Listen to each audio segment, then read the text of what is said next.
qualities of identity. Look, no cartoonist is animating a guide to different kinds of prostitutes and aiming that at kids. This book is doing just that, but for rainbow people. It's inappropriate,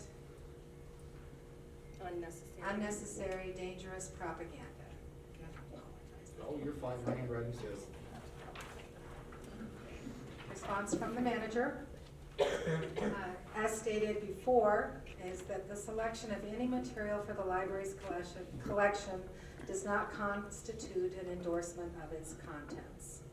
We realize that materials can be controversial and that any given item may offend some patrons. Decisions are not made on the basis of any anticipated approval or disapproval, but solely on the merits of the work in relation to the building of the collection and to serving the interest of patrons. So while an individual patron can choose not to read or check out a book, the inclusion of this title in a diverse collection intended to meet a wide variety of patron reading interests is appropriate. As this is a nonfiction title, it also serves as a resource for students doing educational research about controversial topics. The title is written for individuals 13 and up as a young adult nonfiction graphic novel, and reshelving in another part of the library is in effect removing it and is therefore censorship when it is removed from the audience it was intended for.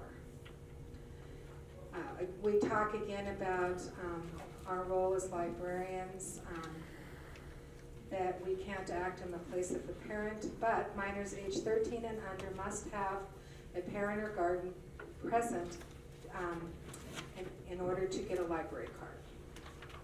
So youth 14 to 17 are normally given the same type of card with a parental signature. Some can get it with limited borrowing privileges and assume their own responsibilities.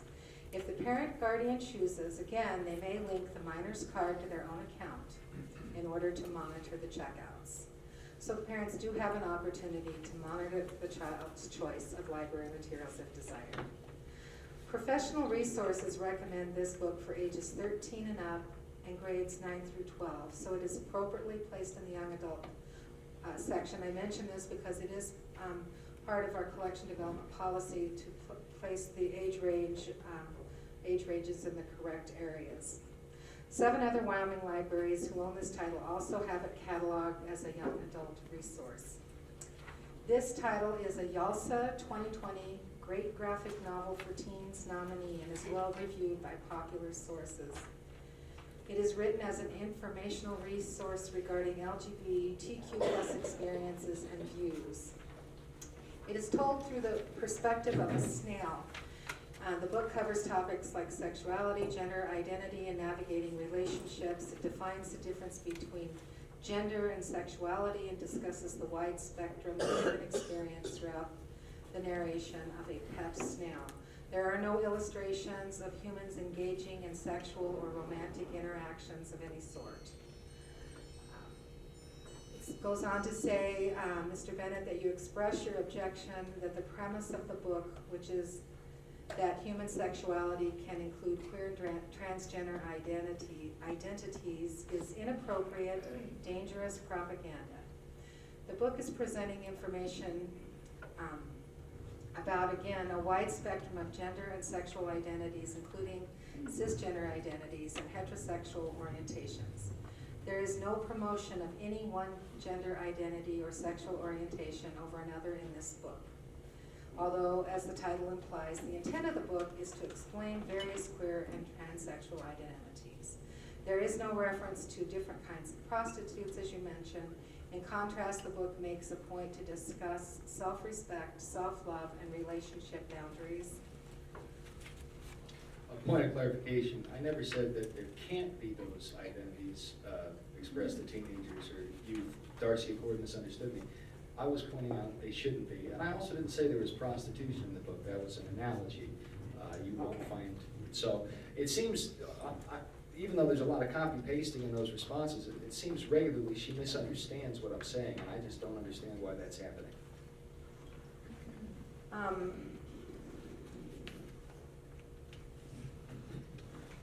I provided a letter to you after I read the book and reviewed it and reviewed our policy. Again, there is a variety of strong parental opinions on how to best serve LGBTQIA+ teens and where to provide access to books within library collections. And so we use our collection development policy as our guide, and the book does fall within the parameters of our collection development policy. It's cataloged correctly in the young adult graphic novel collection. And so in reviewing everything carefully, looking at the reviews of the book and our policy, I decided that the book should remain where it is. Mr. Beck. Alrighty, so there's just one bullet point here that I'm going to address, and that's that this book outright lies to children when there is available scientific data that disputes the contentions of the book. And since children are malleable and young and inexperienced and expect that what they read is accurate when it's said to be nonfiction, this is something that will influence them and direct them down a pathway that's avoidable and unnecessary. There's been a study of MTF, male to female, and female to male transitions in Sweden or Norway. I've got the writing here. I can go into it later if you like. And what it found in this liberal country that's been liberal since the 1800s is that the majority of people who engage in that lifestyle are at risk, either through death by despair, through vices, or outright suicide.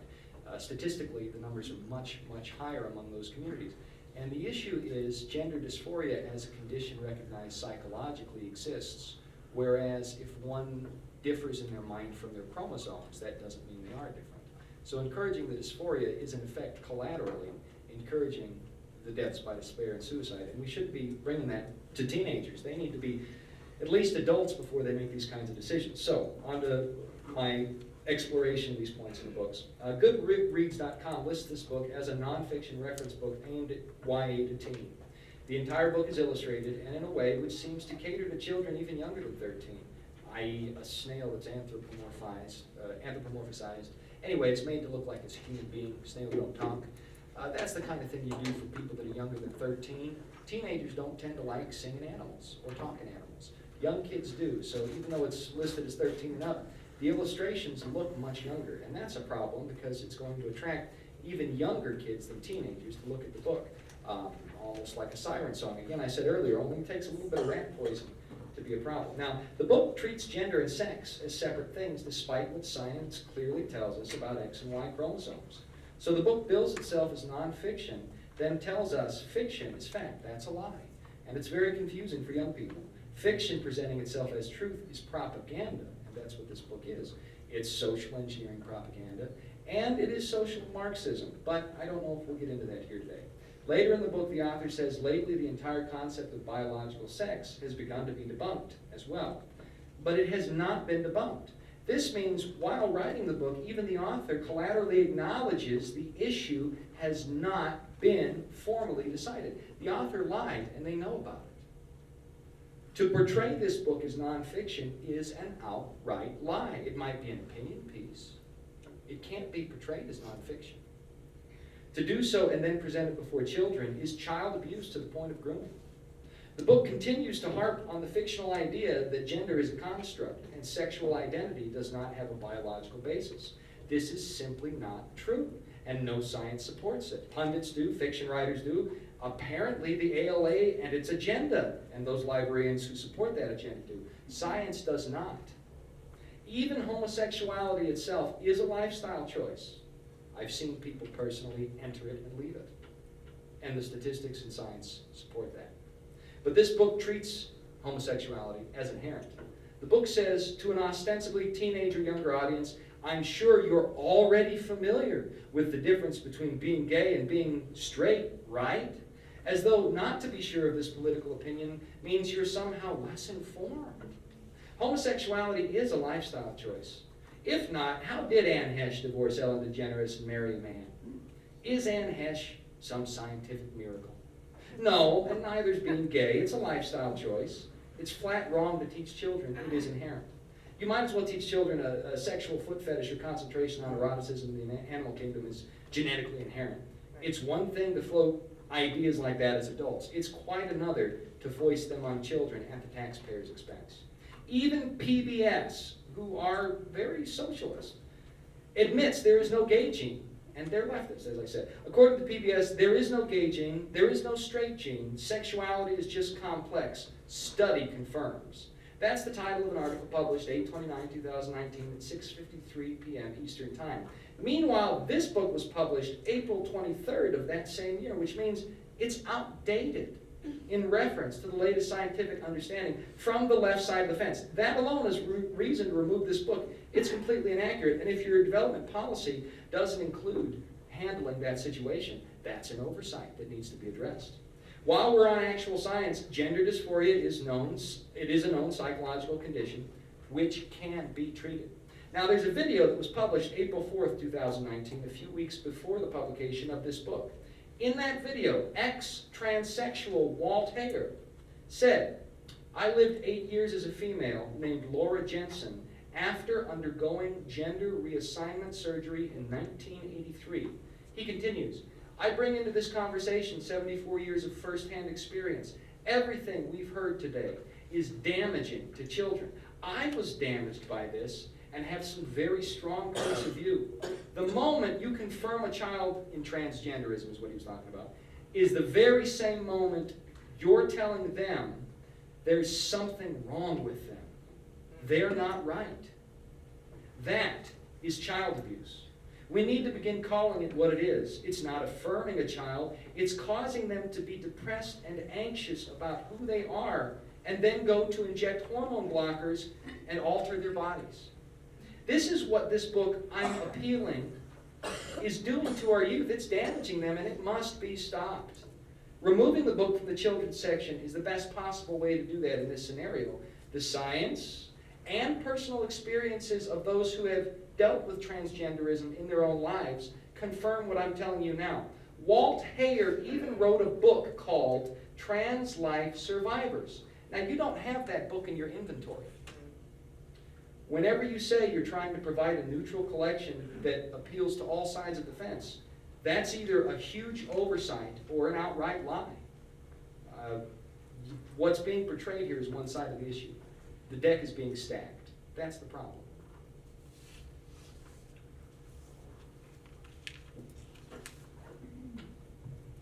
Are there any questions from any members of the board? For Mr. Bennett?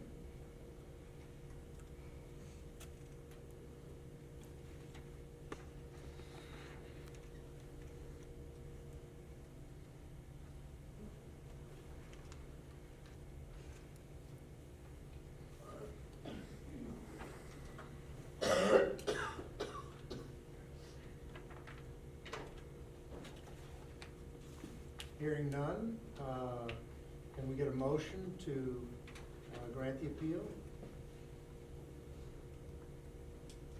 So moved. I'll second the motion. Okay, we've got a motion and a second to grant the appeal. Is there any more discussion?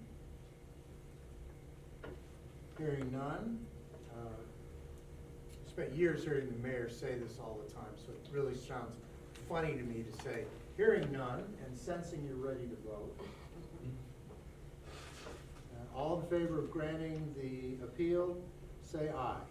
Aye. All opposed to granting the appeal, say nay. Nay. Nay.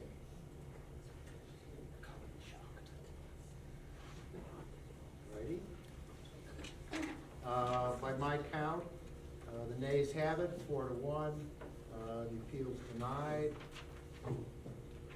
Next book is, I'm lost. Oh, Music from Another World, okay. Would it be possible just to read the parts that are different from the copy-pasted section on Darcy Accord's reply? If not, it's okay, I just wanted to ask. Since we consider each book separately, I'm supposed to go over all of the points, but I'll try to shorten it. That's fine, I just thought I'd ask. If not, it's okay. Yeah, I appreciate, I feel the same way. Sure. Okay, so Kevin Bennett submitted a challenge on music from another world. It says this book specifically renders bigotry against Christian ideology while promoting perverse, self-directed sexuality to unsophisticated teenage girls. It's unconscionable and could not have been chosen except as a piece of writing used specifically to advance an agenda.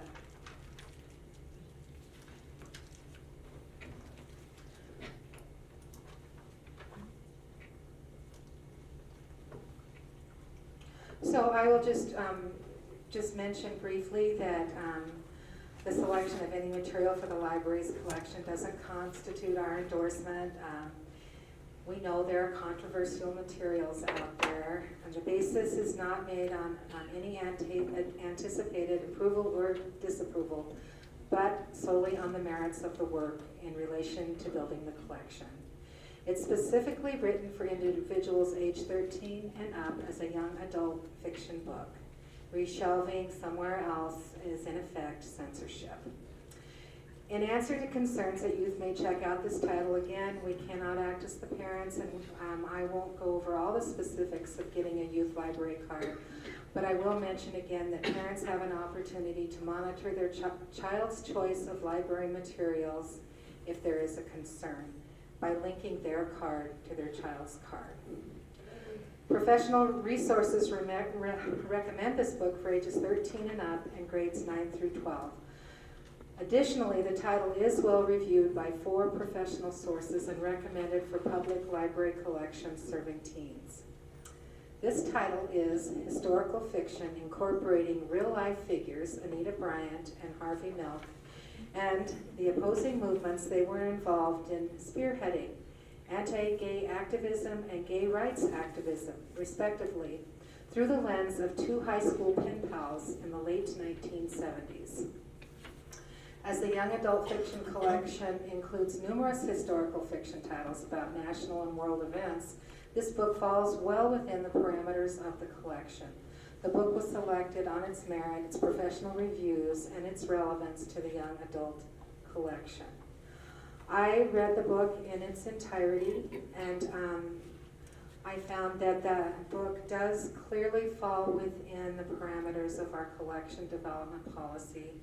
And knowing that this book may not be for everyone, there will be people who would like to read this book, and so that's how we don't decide who will like what. We just look at the merits of the works and make our decision to put it in the collection based on those things, not based on whether people will like or not like the book. So that's a summary. Mr. Bennett. Alrighty, I think it's worth pointing out that minor collections don't include books based on how to make drugs or illegal alcohol hooch, even though they would be interested in that. And it would be controversial to some parties and some not. Joe Money, who was one of the people who ran Gillette's public access television years back, had a campaign where it was okay for young people to drink as long as they left the keys with the parents and the parents knew that the underage drinkers were drinking in the house. So that's a perspective some people have had in this community, which I don't believe your collection development policy would allow. Saying that certain lifestyle choices, ideologies, and switching your idea of your gender against the science is okay is something that's in the same category as teaching children how to drink. That's the issue. It's not that we're trying to censor. This book should be in the adult section. If it's censorship to move the book from the minor section to the adult section, it's certainly censorship to change policies and adjourn a meeting in the middle because somebody doesn't like what a presenter is saying. So let's be straightforward and honest here. I've been censored by this body, and you're saying that I'm asking for censorship when I'm just asking for a book that's not appropriate for children to be put in the adult section. Now here are the 3 main points I've got on this book. The book falsely portrays sexual ideation as inherent physical and psychological reality. The cover has a pornographic quality that would not be allowed if it were a picture, but because it is illustrated, is allowed. The book glorifies a historical pedophile who was involved in statutory rape. The individual who was statutorily raped committed suicide. Now I'll get into it. The cover of the book depicts physically mature women in a romantic embrace in a way that's not appropriate for minors. If it weren't illustrated, this would fall under the definition of pornography. This is another book that grooms teenagers, and it specifically insults Christian values to boot. It's about pen pals exploring lesbian urges and reinforcing one another psychologically. Now, these pen pals both come from different religious backgrounds, so the book acts as an argument repudiating the ideology of their backgrounds. And it acts as ammunition for teenagers who, again, are malleable and don't know better, and might find in this book a way of arguing with their parents when their parents know that they're involved on a trek that's going to hurt them, on a trail that's going to lead them down a bad path. That's very disturbing. The main character in this book writes to Harvey Milk, who was a pedophile that had sexual relations with a minor. Said minor grew up and committed suicide. Milk also solicited sex from other minors. That's not mentioned in the book. Milk is put up as a hero figure. That shouldn't have, that would be like if somebody had an interest in rock and roll and they were a teenager, and the book had a pen pal between some guy who liked the Beach Boys and Charlie Manson. Because Charlie Manson, he was collaterally involved with the Beach Boys.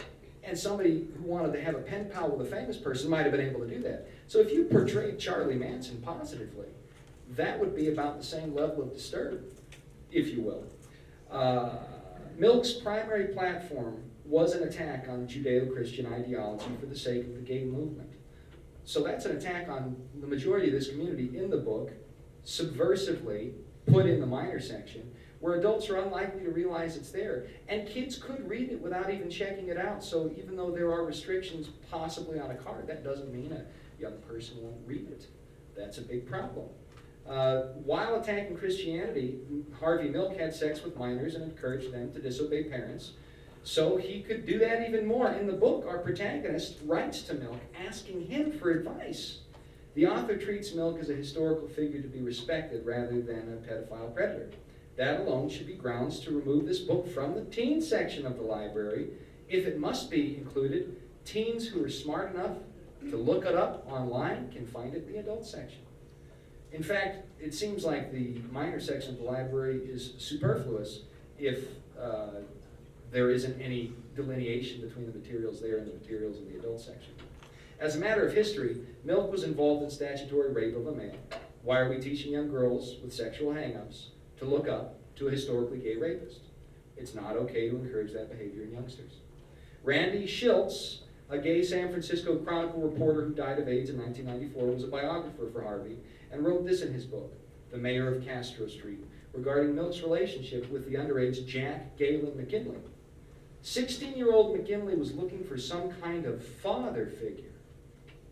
At 33, Milk was launching a new life, though he could hardly have imagined the unlikely direction toward which his new lover would pull him. You see how this is being framed as something natural and good. This is a pedophilic relationship. This is terrible.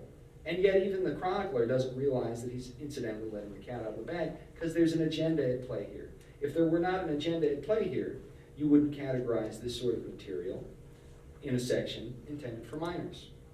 The Amazon.com website says this book is designed for readers ages 13 to 17. When this book was reviewed for today's hearing, did you find anywhere that talked about Harvey Milk being a pedophile? Was that anywhere in the book? Let me know. The author, knowingly or unknowingly, has glorified a pedophile rapist in her work, which she is specifically aimed at teenagers. That's normalizing sexual perversity to kids who don't have the life experience to know better. In a word, it's grooming. Additionally, this book assumes homosexuality to be scientifically genetic, when there is no evidence for this inherency anywhere. As I mentioned in the other appeal, Anne Heche broke up with Ellen DeGeneres. She married James Tupper, that was his name.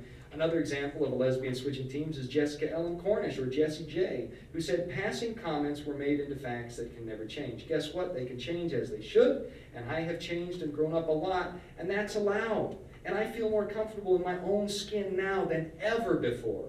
Vegetarians eat meat sometimes. Get it? People change. Another ex-gay is politician Bob Dixon, who said, I have put the childhood abuse and the teenage confusion behind me. What others intended for harm has resulted in untold good. I have overcome and will not allow evil to win. Endless examples exist of ex-gays, and the scientific literature does not support the hypothesis that this lifestyle choice is inherently biological. Accordingly, literature which makes that contention as though it were fact is deceptive propaganda inappropriate to put in front of our youth.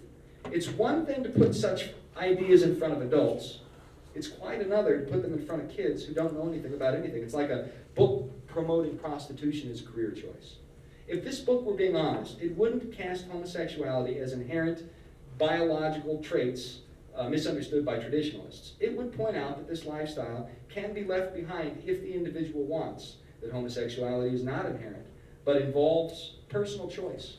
Nowhere in this book is homosexuality characterized as a lifestyle that can be entered or left on an individual's decision. Accordingly, it is propaganda.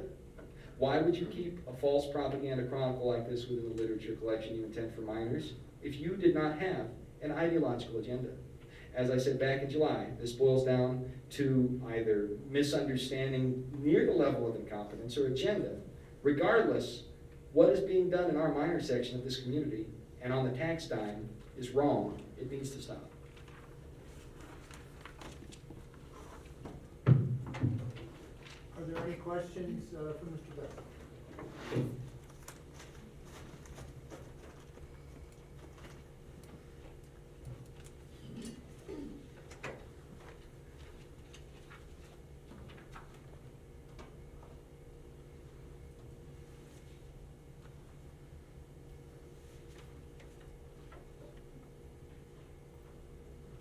No questions? Is there can I get a motion to approve, to grant Mr. Bennett's appeal, to move this book out of the juvenile section to the adult section? So moved. Second.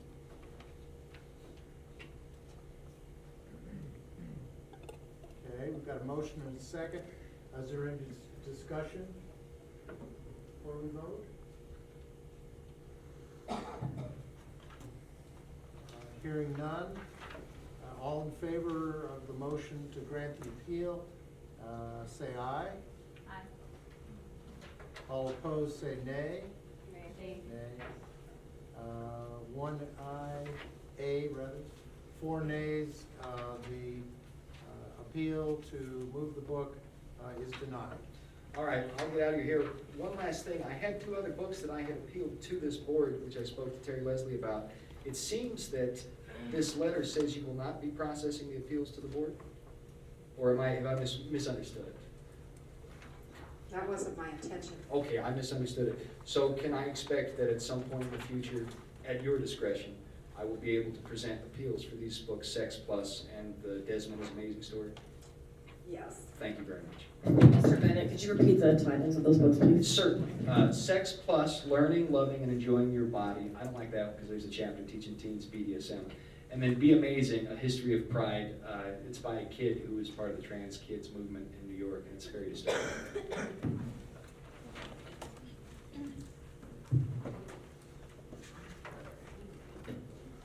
Do y'all need the mic back? I don't know if we do. Okay, I can leave it.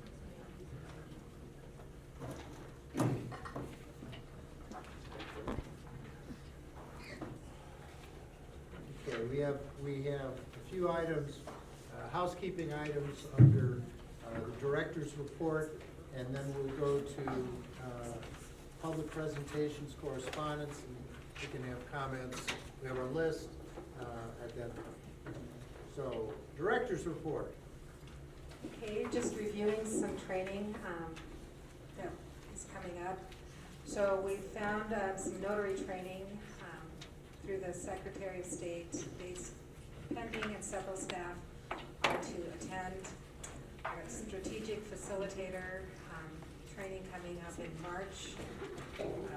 Public Library Association conference is coming. The Wyoming Library Association conference is also coming in September. Elizabeth is one of the people helping to bring in speakers.